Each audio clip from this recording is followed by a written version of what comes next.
नाज़रीन, अवामी न्यूज़ में ख़बरनि जो सिलसिलो जारी है। इन वक्त असीं तव्हांखे जामशोरो में ख़बर ॾींदा हलूं त शेख अब्दुल्ला कोस्तानी चेयरमैन अब्बास फाउंडेशन जामशोरो जे मेज़बानी में नौजवान रागी वकार मल्लाह जी सालगिरह तकरीब अल हबीब रेस्टोरेंट में मल्हाई वई, जंहिंमें NB खोसो, इसहाक लाशारी, अरशद बिरोई, काशिफ बुर्दी, दानिश मंजूर ऐं ॿियनि पिणु शिरकत कई है। सालगिरह तकरीब में रागी वकार मल्लाह खे अजरक ऐं गुलनि जा तोहफ़ा पिणु पेश कया विया आहिनि। इन जी फन पुरे जी बि वाखाण कई वई। आख़िर में नौजवान रागी वकार मल्लाह क़ौमी गीत गाए तकरीब में वेठल सभिनी महिमान खे धरती सां मोहब्बत जो जज़्बो पैदा करे ख़ूब दाद हासिल कयूं आहिनि।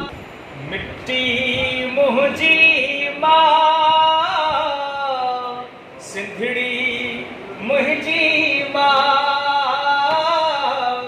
धरती मुंहिंजी मां, धन्य सिंधु दरिया, ओ धन्य सिंधु दरिया, मिट्टी मुंहिंजी मां, सिंधड़ी मुंहिंजी मां। मज़ीद खबरों और तफसीलात के लिए विजिट करें हमारी वेबसाइट www.awamiNewsHD.com।